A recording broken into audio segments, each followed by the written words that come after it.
Bueno, pues el programa de hoy, como decíamos, está dedicado a la habilidad para convencer y vender. Este área de tu negocio es vital desarrollarla y potenciarla para que los resultados vayan siempre en aumento.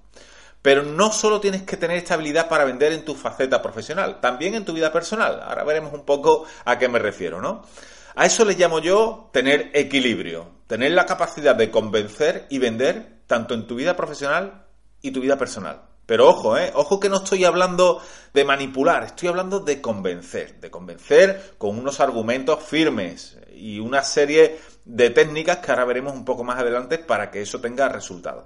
No se pueden confundir los términos de vender, convencer y manipular. Son cosas muy diferentes porque manipular tiene unas connotaciones negativas que no nos interesan en absoluto. A priori puede parecer que alguien que tiene esa habilidad para convencer y para vender es una persona que tiene esa habilidad innata en él, que es de esas cosas que o naces con ella o realmente no tienes nada que hacer, que vales para vender y punto.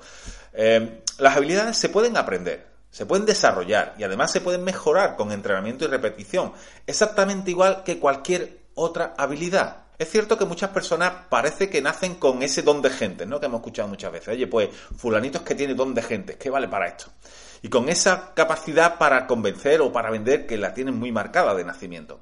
Pero de nada sirve tener esa habilidad para convencer si luego no se depura y no se potencia. Por el contrario, alguien que no tiene esa característica de nacimiento puede aprender esa habilidad, entrenarla y mejorarla hasta que se convierta en una de sus mejores habilidades. Como te decía, si una de las áreas más importantes de tu negocio es la de las ventas y tú consigues dominar la habilidad para convencer y vender, imagínate los resultados que puedes tener. Mira, te voy a confesar algo, yo no he nacido con esa habilidad, esa es la verdad. No me gustaba vender, como considero que prácticamente a nadie. Es más, mis primeros fracasos como emprendedor vinieron precisamente por mi incapacidad de vender y convencer. Sí es cierto que intentaba tener a alguien en esa área de ventas para que cubriera lo que yo consideraba que era una debilidad en mí, pero aún así no me fue nada bien.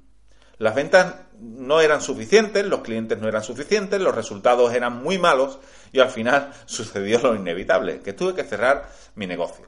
Y esto no solo me sucedió una única vez, ni dos. Me llegó a suceder 3 veces, hasta que por fin entendí que tenía que cambiar la forma de hacer las cosas si realmente quería tener resultados diferentes. Seguramente tú también conoces a personas de éxito que les va bien en su vida, tanto profesional como personal. Y normalmente se tratan de personas extraordinarias. Pero si tú te das cuenta, una persona extraordinaria es una persona ordinaria, es decir, una persona normal, que hace cosas extras. Y esas cosas extras son las que marcan la diferencia entre ellos y los demás que no la hacen.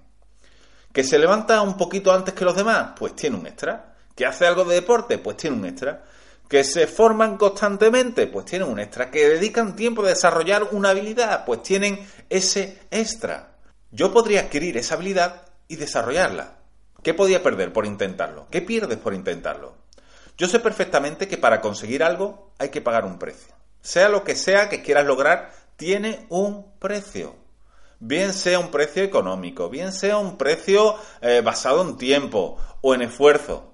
Yo conocí el proceso del cambio de resultados y además lo he hablado en algún que otro podcast porque considero que es muy importante que se nos meta en la cabeza. Muchas veces decimos que no necesitas aprender algo, sino que te lo recuerden. Por tanto, voy a recordarlo. Los resultados vienen precedidos por un comportamiento. El comportamiento viene precedido por un estado de ánimo. Y ese estado de ánimo va a venir predeterminado por tus creencias. Por tanto, si las creencias es la base de la que parte todo el proceso, tenía que enfocarme en ellas. Eso lo tenía clarísimo. Las creencias son más importantes que la propia realidad. No importa lo que esté pasando en la realidad. Lo que importa es lo que nosotros creemos, cómo nosotros percibimos esa realidad. Por ejemplo, la realidad puede ser crisis, problemas, dificultades. Pones la televisión y solo hay conflictos, problemas, crisis, la radio exactamente igual, todo el mundo se enfoca en lo mismo. Sin embargo, tu creencia puede ser, oye, a pesar de la crisis yo puedo, yo tengo ese nivel de superación, yo me voy a motivar para conseguirlo. La realidad en su momento es que yo no sabía, ni quería, ni me gustaba vender, pero que así también es verdad que no llegaría a conseguir nunca nada. Esa también era una realidad. Por tanto, la clave podría estar en cambiar mis creencias sobre mí mismo en ese aspecto. Pero, ¿realmente se pueden cambiar las creencias? Yo pensaba, ¿no me estaré engañando a mí mismo, creyéndome la posibilidad de superar esto? Las creencias son información de nuestro pasado. Son cosas y experiencias que hemos tenido anteriormente. Y descubrí, con el tiempo y la reflexión, descubrí que lo que no me gustaba era recibir el rechazo de una venta. A nadie le gusta esa sensación, ¿verdad? Si todas las ventas que empezaran acabasen en un sí, entonces sí que me gustaría vender, ¿no? A ti también, ¿a que sí? Por tanto, comprendí que la creencia que tenía sobre mí mismo no era real. Yo creía que no sabía vender, que no valía para ello, y por tanto no me gustaba vender. Pero lo que no me gustaba en realidad era recibir un no. Al entender esto, yo supe que si superaba el rechazo a la venta, aumentarían mis posibilidades de éxito, porque las ventas, como todo en la vida, se mueven por estadísticas. Así que, fíjate, piensa un momento. Tienes un negocio y vas a hacer una venta. Recibes un no en esa primera visita. ¿Qué ha cambiado en tu negocio? Antes del no tenías lo mismo que ahora, es decir, nada. Pero ¿qué ocurre si en esa visita recibes un sí? ¿Ha cambiado algo en tu negocio? ¿A que sí? Por supuesto que sí. Ha cambiado todo. Antes no tenías nada y ahora tienes una nueva venta. La cuestión es cuántos noes tienes que recibir hasta conseguir un sí. Cada uno tiene sus propios números. Cada persona tiene sus propios números. Yo me lo tomé esto como un juego, como un estudio de mí mismo, que se me hizo menos duro porque me propuse hacerlo durante solo una semana. Yo dije, oye, solo durante una semana, porque si me lo planteo a un mes, a 3 meses, esto se me puede hacer eterno, pero una semana realmente pasa rápido. Así que me voy a poner el disfraz de luchador y voy a aguantar todos los noes durante una semana. Y voy a escribir mis propias estadísticas. Así que empecé, ¿no? Entonces, durante una semana hice lo siguiente. Realicé 10 visitas cada día. ¿Bien? 10 visitas cada día. El primer día fue un auténtico desastre. Yo hice mis 10 visitas y ya cuando creo que iba por la 8ª o la 9ª, tuve mi primer sí. Todo eran nos. Hasta que en la 8ª o la 9ª tuve mi primera venta. Poco a poco mi habilidad empezó a mejorar. Esto me di cuenta rápidamente.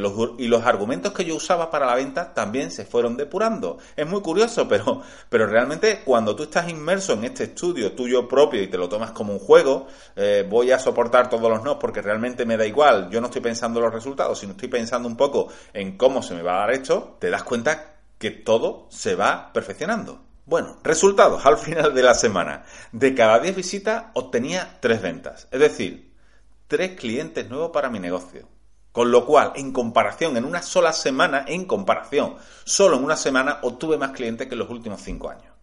¿Y qué fue lo que cambió? ¿Qué cambió? Pues lo que cambió fue mis creencias sobre mí mismo con respecto a las ventas. Por eso insisto en que el proceso para conseguir los resultados es real y funciona. Al cambiar mis creencias y comenzaron a llegar los primeros resultados, mejoró mi estado de ánimo. Claro, yo tengo un no, y otro no, y otro no, y recibo un sí, oye, mi estado de ánimo cambia.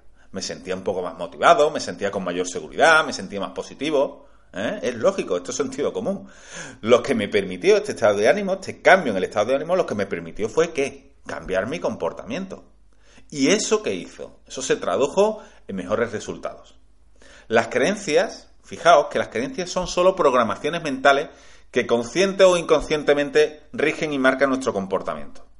Durante los primeros 6 años de vida de una persona se conforma el 85% de nuestras creencias. ¡El 85%! Es decir, que a los 6 años ya están creadas nuestras principales creencias. Por eso resulta tan difícil que un ser humano modifique su comportamiento después. Porque después solo tiene un 15% para adquirir nuevas creencias, pero el 85% ya lo tiene bien conformado dentro de su ser. Cambiar implica modificar creencias que están muy arraigadas en nosotros. Por eso resulta muy difícil cambiar nuestra forma de pensar o de actuar. Fíjate que una de las creencias que la mayoría de nosotros tenemos acerca de las ventas es que un vendedor es una persona que se dedica a vender. Esto es que parece obvio, lo quiero explicar un poco. Nos lo imaginamos con un traje, con un maletín y con unas habilidades así innatas para la venta, ¿no? Entrando en el negocio, hablando con seguridad. Pero realmente, si lo piensas, todos los seres humanos somos vendedores desde el mismo momento en que nacemos. ¿Por qué? Pues porque vendemos nuestra imagen, vendemos nuestra personalidad frente a nuestros amigos, vendemos nuestros éxitos, vendemos nuestras ideas, intentamos venderlas. Los niños, por ejemplo, son excelentes vendedores. Cuando un bebé quiere comer, ¿qué es lo que hace? Pues llorar. Y cada vez llora más intensamente hasta conseguir lo que quiere. Con el tiempo, establece esa forma de actuar como una estrategia para conseguir lo que quiere, ni más ni menos. Y a esta estrategia le podemos llamar el arte de negociar. Es decir, si me das lo que quiero, dejo de llorar. O quizás el arte de la venta. Tú me das lo que yo quiero y yo te doy la tranquilidad porque dejo de llorar. Y es que todos necesitamos aprender qué es negociar y qué es vender para alcanzar el éxito en nuestro negocio y en nuestra vida. Convencer y vender a menudo van cogidos de la mano, pero sí es verdad que existen 3 pilares fundamentales, según veo yo, para convertirte en un gran vendedor de tu producto o de tu servicio. ¿Bien? Bueno, vamos a empezar con el primero. El primero es cree en ti. Esto que es tan fácil de decir, pero tan difícil de llevar a cabo de una forma real, ¿no? Bueno, creer en ti es el pilar fundamental primero. ¿Por qué? Porque tienes que conocerte en profundidad. Tienes que conocer en profundidad tus debilidades y tus fortalezas. Lo hemos hablado ya también en otros programas, esto de el DAFO, ¿no? Es que al final está todo interconectado realmente, pero conocerte en profundidad es saber cuáles son tus debilidades, hasta dónde puedes llegar y cuáles son tus fortalezas, las que debes de potenciar, ¿no? Tienes que convencerte de que hagas lo que hagas, vas a poder hacerlo. Tienes que cambiar esas creencias sobre ti, que era un poco lo que hablábamos al principio. Cambiar tus creencias sobre ti. Replantearte cosas constantemente. Una buena forma es recordar momentos en los que te has sentido seguro de ti mismo en otras circunstancias, ¿no? Y llevártelo al terreno actual. Fórmate, construye tu propio ser o tu nuevo ser y adelante. El segundo paso, cree en tu producto o tu servicio. Ese es el segundo pilar. Tienes que creer en lo que estás haciendo, en lo que estás vendiendo. Porque te debes de plantear una serie de preguntas. Lo primero, ¿usas habitualmente tu producto o tu servicio? ¿Lo usas habitualmente? Esto que puede parecer obvio, quizás no sea tan obvio. Cuidado, ¿lo usas habitualmente? ¿Es un buen producto o crees que podría mejorarse? ¿Se lo recomiendas a tus seres más queridos? ¿Se lo recomiendas, por ejemplo, a tu padre, a tu madre? ¿Se lo recomiendas a tus hijos, a tu mujer, a tu marido? ¿Conoces las diferencias que hay con la competencia? Porque todas estas cosas te las va a preguntar el cliente, ¿eh? Y tienes que estar muy bien informado porque una duda puede suponer la muerte de esa venta. ¿En qué es mejor y en qué es peor tu producto o tu servicio con respecto al de la competencia? ¿Y qué lo hace diferente al resto? ¿Por qué debería un cliente de comprártelo a ti y no a la competencia? Todas estas preguntas tienes que tenerlas clarísimas. Las tienes que tener nítidas cuando te vas a enfrentar a un cliente. Bueno, cuando te vas a poner delante de un cliente, ¿no? Por tanto, segundo pilar, cree en tu producto o en tu servicio. Si hay alguna duda, si tienes alguna duda al respecto de todo esto que acabas de escuchar, tienes que ponerte en marcha y solucionarlo. La cuestión es que cuando te presentes delante del cliente, tienes que ser el defensor número 1 de tu producto o de tu servicio porque realmente crees en él. Y el tercer pilar fundamental para las ventas es crear fidelización. ¿Por qué crear fidelización? Porque realmente la primera venta es solo el principio, solo el comienzo de todo esto. Después debes de preocuparte por tu cliente, es decir, ¿le ha gustado? ¿Estás satisfecho con la venta que te ha hecho? ¿Estás realmente satisfecho? A esto va unido directamente el feedback. Tienes que recoger feedback. La mejor información es la que te va a dar el cliente con respecto a tu producto o a tu servicio. Por tanto, es una información valiosísima que debes de utilizar para mejorar siempre. Y gracias a esto podrías convertir a tu cliente en el mejor embajador de tu producto, ¿eh? Por ejemplo, fíjate en la marca Apple. La marca Apple crea comunidad. Las personas que son amantes de Apple defienden a Apple sobre cualquier otra cosa. Parece que son los propios dueños de la empresa. Sin embargo, son simplemente usuarios y clientes de una marca. Pero ha conseguido entrar dentro de ese cliente para que ellos mismos se conviertan en embajadores y recomienden su producto. Si tú consigues que un cliente te recomiende, es la mejor venta que puedes hacer. ¿Por qué? Porque si tú tienes 10 clientes que a su vez recomiendan a 3 a 4 personas más tus servicios, imagínate el potencial que tiene. Esto es un trabajo que tienes que hacer previo, porque tienes que dar el mejor producto, tienes que saber venderlo y después tienes que saber mantener ese cliente. Y estar delante de un cliente, tener tu primera cita con un cliente, debe de llevar implícito una serie de pautas que tienes que tener grabadas a fuego. Y son cosas muy sencillas que, si no las aplicas ahora mismo, son habilidades que debes de ir desarrollando, que era un poco lo que decíamos al principio. Por ejemplo, te voy a dar algunas pautas, pero realmente a unas personas les funcionará mejor unas cosas y a otras personas les funcionará mejor otras. Pero sí es verdad que la primera impresión siempre es la que cuenta, o es una de las primeras que se tienen en cuenta. Por tanto, cuando estés delante de un cliente, tienes que hablar con seguridad. Y esto es una habilidad que tendrás que desarrollar como muchas otras. Pero tienes que hablar con seguridad. Claro, ¿cómo puedes hablar con seguridad si no crees en ti mismo y no crees en tu producto o tu servicio? O no que no creas, sino que no estás totalmente convencido al 100%, no lo defiendes realmente como debes defenderlo. Por tanto, tienes que primero cubrir las dos primeras áreas que hemos dicho. Creer en ti y creer en tu producto. Habla con seguridad, ¿de acuerdo?